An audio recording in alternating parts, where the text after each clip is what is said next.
In this session, I'd like to speak a little bit about Paul's letter to the Romans. Now, the letter to the Romans is unusual because Paul's other letters to various communities are to communities which he had evangelized. But Paul has never been to Rome. And why would he be writing to a community which he's never visited? Well, the reason is that Paul is planning to go to Jerusalem. And when he gets to Jerusalem, he's carrying the collection that he's made in Asia Minor and Greece. When he gets there, chances are he'll get a very poor reception because of what he's written in the letter to the Galatians, which seems rather anti-Jewish. Paul knows that the community in Rome, the Christian community, has been evangelized by Jewish Christian missionaries from Jerusalem.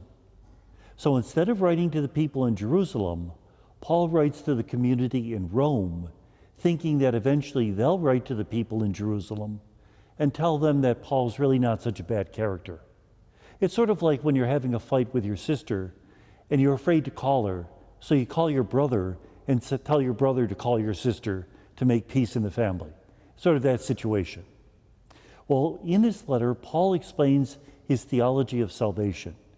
He begins in chapters 1 and 2, speaking about how everybody deserves condemnation. In chapter 1 and 2 at the beginning, he speaks about how the Gentiles, they should have known God just by looking at nature. They should have realized that God is the creator. But instead of worshiping the creator, they worshiped creation. Remember all those idols that they made for themselves. And there's a Jewish maxim, as the sin, so the punishment. So because they worshiped animals, they began to act like animals, and they deserve condemnation.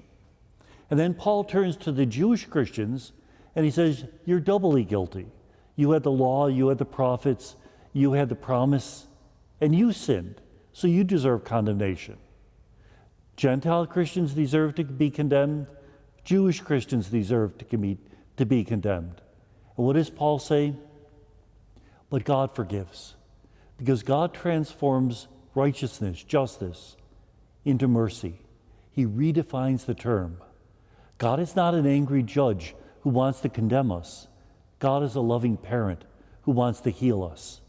And then Paul goes on for several chapters using a very Jewish way of interpreting, it's called midrash, to explain how God had set this all up. And in fact, this is all part of God's eternal plan. He intended that some of the Jews would reject Jesus.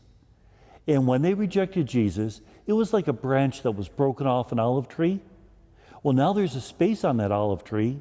God can graft a wild branch onto it, the Gentiles. Well, what's going to happen at the end? Those who were broken off will get jealous, and they'll want to be part of the olive tree too. God in His mercy, God in His wisdom, will bring everything around. That God can even cause rebellion to be a moment of conversion. God is the ultimate opportunist. Anything that happens, He can use as a source of grace. In fact, Paul says, if my going to hell would mean that the Jewish people go to heaven, then send me to hell. Isn't that incredible? We usually think that our goal in life is to get to heaven. But when you really think of it, if the only reason we're Christian is so that we get to heaven, then we're only thinking of ourselves. Paul is thinking of others. He wants them to get to heaven. And in fact, he'll try to push them in even before himself. Toward the end of the letter, Paul says that we have to be charitable, and charity is the very measure of our being Christian. We have to give good example. We even have to obey civil officials. Now that's interesting because Paul is writing this letter when Nero is emperor. And Nero is not exactly the best of emperors. Nevertheless, Paul says that all civil officials were placed into position by God, so we should pray for them. But he also finds a way to get around that by saying the only thing we really owe them is respect. There are times when we have to disobey. For example, in Nazi Germany, when people were told that they have to kill others for the state, that was the time to disobey the law for the sake of the greater law, the law of God. And then at the very end of the letter, Paul greets people in Rome. and he greets them by name. This is chapter 16, and it's very odd because he names 37 members in the community. Do you remember at the very beginning I said, Paul has never been here? How does he know 37 people? Well, there are two theories. Either Paul got his hands on a church directory and he's naming everybody, or more probable, chapter 16 was not originally part of the letter. It was a cover letter. Paul liked chapter 1 to 15 so much, he made copies of it and sent those copies to different communities.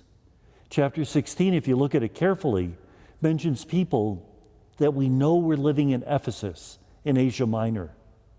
So that was probably the cover letter for the copy of the letter to the Romans that was sent to Ephesus. Isn't it ironic? The version of the letter to the Romans that we have was not even the one sent to the Romans. It was the one sent to Asia Minor. But that makes sense because remember, the community in Rome was persecuted very shortly after their Neronian persecution, and many of their documents would have been lost. It's much more probable that the letter survived when it was in Asia Minor, where it was copied and sent to other communities.